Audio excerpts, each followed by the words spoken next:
बाद आज की चैनल के कार्यक्रम टॉप 10 में आपका स्वागत है। मैं हूं अर्प्रीत कौर और पेश है तक की 10 बड़ी खबरें। प्रधानमंत्री नरेंद्र मोदी आज दोपहर को नवी मुंबई अंतर्राष्ट्रीय हवाई अड्डे के पहले चरण का उद्घाटन करेंगे।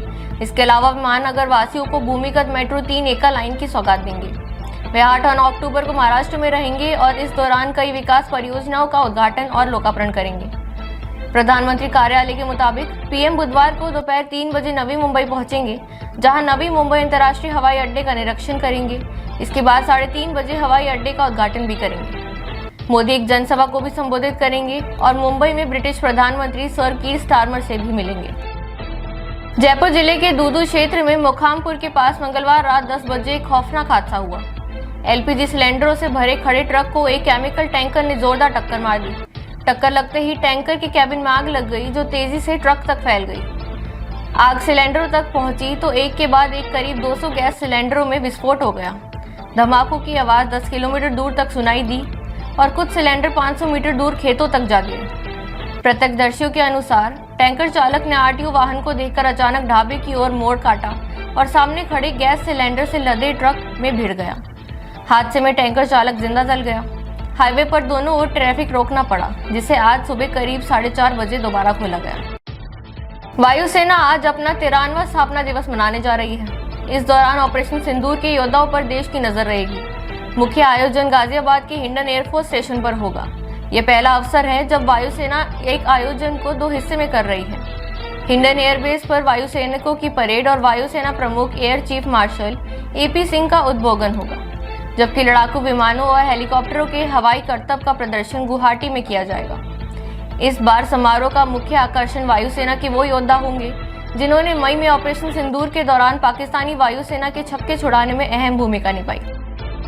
कनाडा के प्रधानमंत्री मार्क कार्नी इन दिनों अमेरिका के दौरे पर हैं, जहां व्हाइट हाउस में उन्होंने अमेरिका के राष्ट्रपति डोनाल्ड ट्रंप के साथ मुलाकात की। इस दौरान दोनों नेताओं के बीच कुछ हल्का फुल्का हंसी मजाक भी देखने को मिला। इशारों में ट्रंप ने कनाडा को लेकर अपनी मंशा भी जाहिर कर दी। ट्रंप ने मजाक में कार्नी से कहा कि कनाडा शायद अमेरिका का 51वां राज्य बन सकता है। इस पर कार्नी ने मुस्कुराते हुए जवाब दिया। उन्होंने कार्नी की शांत और मापी तोली बातों की शैली की तारीफ करते हुए कहा कि मैं काफी क्रिएटिव हूँ, लेकिन वो बहुत नपा तुला बोलते हैं।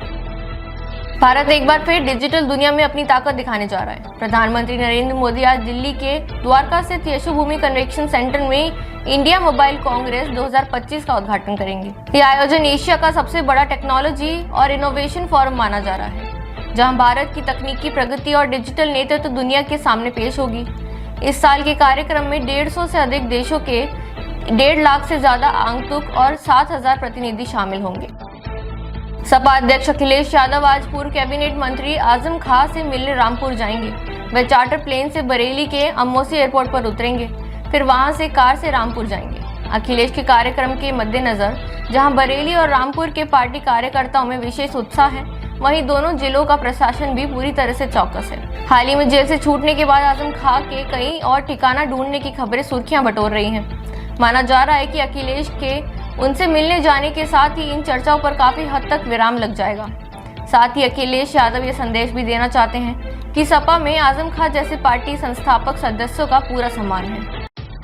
बिहार चुनाव के लिए कांग्रेस की केंद्रीय चुनाव समिति की आज बैठक होने वाली है, जिसमें आगामी विधानसभा चुनाव के लिए उम्मीदवारों के नामों पर फैसला लिया जा सकता है। पार्टी प्रमुख मल्लिकार्जुन खड़गे डिजिटल माध्यम से इस बैठक की अध्यक्षता करेंगे। इस बैठक में CEC के प्रमुख सदस्यों में सोनिया गांधी, अधीर रंजन चौधरी, KC वेणुगोपालम, अमी याग्निक, उत्तम कुमार रेड्डी, TS सिंहदेव और कई अन्य नेता शामिल होंगे।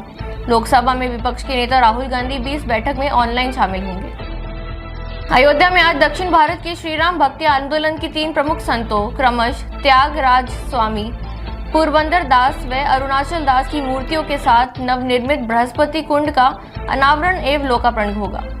केंद्रीय वित्त मंत्री निर्मला सीतारमण व मुख्यमंत्री योगी आदित्यनाथ इस समारोह के मुख्य अतिथि होंगे। महर्षि वाल्मीकि एयरपोर्ट में आने के बाद एक होटल में विश्राम के पश्चात वित्त मंत्री बृहस्पति कुंड में प्रतिमाओं के उद्घाटन कार्यक्रम में शामिल होंगी।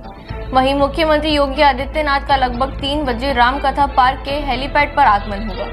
यहां से वे हनुमानगढ़ी व रामलला के दर्शन करने के बाद वित्त मंत्री के साथ बृहस्पति कुंड में आयोजन कार्यक्रम में शामिल होंगे। आप पार्टी अपने 11 उम्मीदवारों की लिस्ट जारी करने के साथ ही औपचारिक रूप से बिहार विधानसभा चुनाव में उतर गई है। मंगलवार को पत्रकारों से बात करते हुए आप सांसद संजय सिंह ने कहा कि वह और पार्टी के अन्य वरिष्ठ नेता बिहार में प्रचार करेंगे।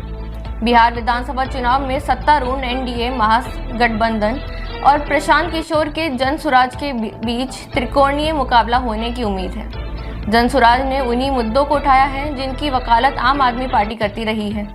बिहार चुनाव पर आप सांसद संजय सिंह ने कहा, सवाल ये है कि बिहार चुनाव किन मुद्दों पर लड़ा जाएगा। क्या बिहार चुनाव वोट की चोरी, बेरोजगारी, शिक्षा, कानून व्यवस्था, अस्पताल या जाति धन पर आधारित होगा। अगर लोगों को मौजूदा सरकार ठीक लगेगी तो वो उसे वोट देंगे और अगर उन्हें लगेगा कि बदलाव की ज़रूरत है तो उसके लिए कुछ प्रयास करने होंगे। हमने दिल्ली में शिक्षा के क्षेत्र में क्रांतिकारी बदलाव लाए हैं। बीजेपी सांसद खगेन मुर्मू और बीजेपी विधायक शंकर घोष पर हुए हमले पर बीजेपी नेता दिलीप घोष ने कहा, टीएमसी की वजह से बंगाल में राजनीतिक हिंसा बढ़ी है। बागेश्वर बाबा की सभा ममता बनर्जी ने रद्द कर दी। टीएमसी के लोगों ने 9 जगहों पर रावण दहन कार्यक्रम को जबरन रुकवाया। सरकार बाढ़ से संकट में फंसे लोगों की मूकदर्शक बनी हुई है। ममता बनर्जी कोलकाता में कार्निवल कर रही है। गुंडागर्दी शुरू हो गई है। खासकर बांग्लादेश से आए रोहिंग्या घुसपैठियों का इसमें इस्तेमाल किया जा रहा है। टॉप 10 में आज के लिए इतना ही। अगले कार्यक्रम में आपसे फिर मुलाकात होगी। तब तक के लिए दीजिए इजाजत। नमस्कार।